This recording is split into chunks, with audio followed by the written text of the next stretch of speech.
Father God, I thank you for this time together, Lord, with these men. Right now, as we come before your word, Lord, I just pray that you humble hearts, you humble spirits, Lord, that you give us teachable spirits, that by the power of your Holy Spirit inside of us, Lord, that you illuminate your truth to us and you give us the grace to internalize it and live it out in a way that brings you glory and us joy. In Jesus' name, amen. Amen. All right, so we're going to be in Romans chapter 13, verses 1 through 7. Let me read the passage and then we'll get into a discussion. All right? Chapter 13, starting in verse 1. Let every person be subject to the governing authorities, for there is no authority except from God, and those that exist have been instituted by God. Therefore, whoever resists the authorities resists what God has appointed, and those who resist will incur judgment. For rulers are not a terror to good conduct, but to bad. When you have no fear of the one who is in authority, then do what is good, and you will receive his approval. For he is God's servant for your good. But if you do wrong, be afraid, for he does not bear the sword in vain. For he is the servant of God, an avenger who carries out God's wrath on the wrongdoer. Therefore, one must be in subjection, not only to avoid God's wrath, but also for the sake of conscience. For because of this, you also pay taxes. For the authorities are ministers of God, attending to this very thing. Pay to all what is owed to them.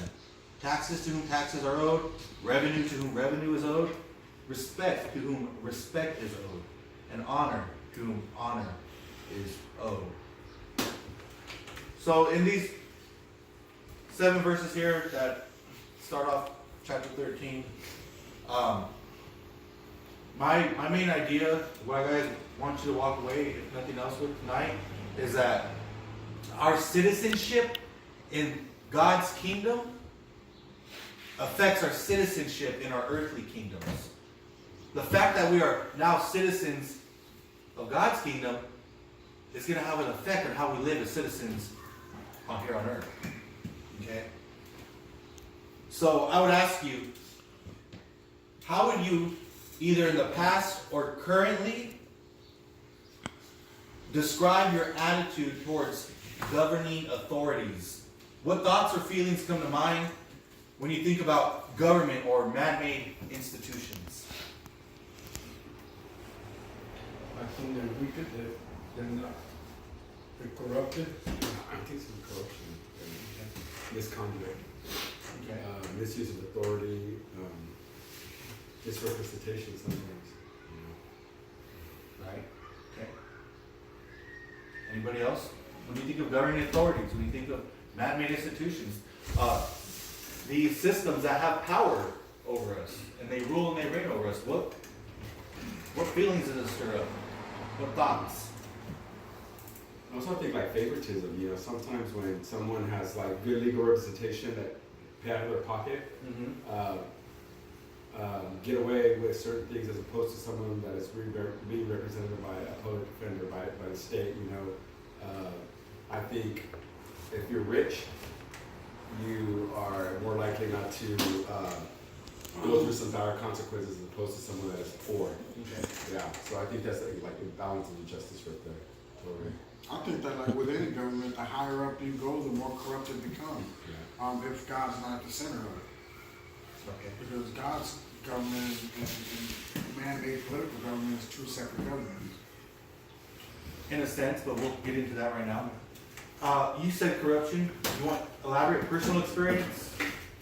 I've talked to you before, Fernando, and I kind of know your story. Yeah. I don't know how to explain it myself.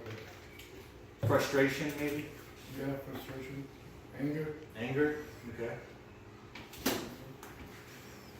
But at the same time, I know I had to go by the laws and respect, so. Right. Okay. Okay. That's the way I look at it. I respect them as much as they respect me when it comes to law enforcement. So I'm referring to like the police, so they come at me respectful, I'll be respectful towards them. And if they're non-respectful, I'm gonna make their hands full, so. I think they also work for what's beneficial for them in the government. I mean, you know, it's been proven to me that, you know, when things start affecting home with them, like when their grandkids and things of that nature starts getting caught on methamphetamine or certain drugs or things like that, when these judges and these high-ranking officials, when their family members start getting caught on things, then now all of a sudden you want to change the law and bring it down to where it's bad and the crime. Oh, my grandkid can't go to prison or something like that. You know? Right. Because of the fact that it's affecting their community and their people. Yeah. I like the answers and the responses I'm getting, because creating this tension. Tension's good because it demands a resolution. Okay, so I'm going to add to the tension right now. Actually, from my perspective, you know, I've experienced both sides. You know, I've upheld the law as far as in the military. You know, you uphold foreign policy and you take an oath to defend the U.S. Constitution against all enemies, foreign and domestic. And I've also been on the other side of the law. I've been to prison. Okay, so I understand where you guys are coming from. So don't think that I don't, or I'm trying to be biased here. I understand you guys may have had negative experience in the past with individuals who have had power over you and they've mishandled that power. Or some people may have grown up in an environment where they've never had a reason to question authority. You know, they've always seen the necessary purpose of it. All right, but as we see here in Romans 13, Paul calls all believers, to be subject or submit to governing authorities. The reason for this is because it says in verse 1, for there is no authority except from God, and those that exist have been instituted by God.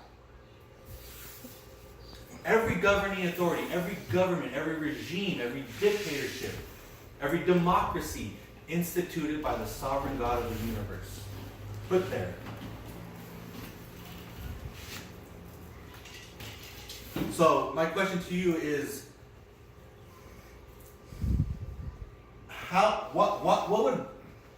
why would God appoint these governing institutions to reign and rule over mankind? If we see that, yeah, there is corruption in these institutions, or there is, systemic failures, why would God appoint these institutions to reign and rule over mankind? What purpose do they serve in God's plans? Because if there was no order, I should say, dude, you would just have people killing each other, just raping. You would just have all kinds of just mass corruption. It would be just, you'd be living in a debaucherous world. Yeah. If there was no authority, you know. And plus, he says submit to your authority because of the fact he put them in place to reign over you. But I mean, that's just. Yeah. Well, go ahead, Saul. I haven't heard from you yet. I agree with Christian because there was no authority. We'll be running the money and doing whatever, you know, or we should want it. But, you know, the authority, you know, gets us. We have to do what's right. Right. Yeah, it would be chaotic and anarchy. But then we have some that are corrupt and everything, but some of them are being uncovered on the news, you know, some of them are being exposed. So, you know, if God puts these people in power, then some of them that are corrupted actually are exposed. So, you That's know, pretty cool because you see God's hand. yeah, that's what, you know, that's justice being brought to justice. It's also protection. Yeah. Let's keep in mind, too, that at the time when Paul's writing this to the church in Rome, who's the authority? Rome. The Roman Empire. Imagine, you remember the persecution of the Christians. So, and Paul understands that persecution. And we haven't here in America experienced anything close to that. And he's still calling them to submit.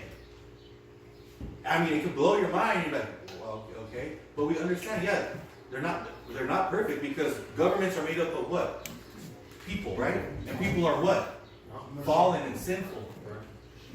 So you're not going to have perfection. But he does give us some reasons in here. He says, for rulers are not a terror to good conduct, but to bad. So we see this principle that works out in I'd say, hopefully more often than not, that a government is going to more likely than not punish the bad and not necessarily the good. What happened with the Saddam Hussein? No, Yeah, exactly, right? God puts him there, but he can take him out of there too. Absolutely. So I say governments are needed to kind of agree with what you guys are saying. Governments are needed to hold people accountable for their actions. Okay? Knowing that there will be punishment for bad behavior or immoral acts controls human self-interest. Or else everybody would be acting and living in their own self-interest. Not considering how my actions affect Daniel or David or Saul or Fernando or Cecil or Chris, Anthony, Albert. I'd be doing what's best for Mike at any cost. If I'm not led by the Holy Spirit and I'm not living for Christ, there's no barrier to keep me within a certain framework.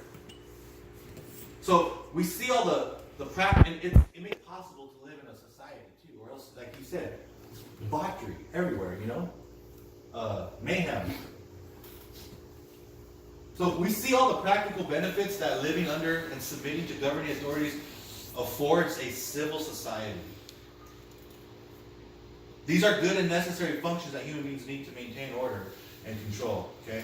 I also think we're like there's control because I think it's because we're not a third world country. If we reach to about a point like we're a third world country, like Mexico or like Brazil, I think we would be out of control in a way. I think it would just be out of control. So like government agencies, not only an authority figure, but also like social services, human services who provide, who provide resources. That's what maintains control. If we didn't have that, I honestly believe that we'd be out of control. We'd be wronging each other. We'd be, So I think that once if we ever reach a third world country, we would be in that out of control environment. Absolutely. Just on a side note, just from my personal experience, being in the military and traveling to places like the Philippines and Guam and Singapore, in South America, Chile, Peru, Argentina. Obviously, no system is perfect. America has its flaws, but I tell you what, man. Every time I went out of, the country, I was so glad to come back. Being in the Middle East, and walking through places like Dubai or Bahrain, where you're at their mercy and you're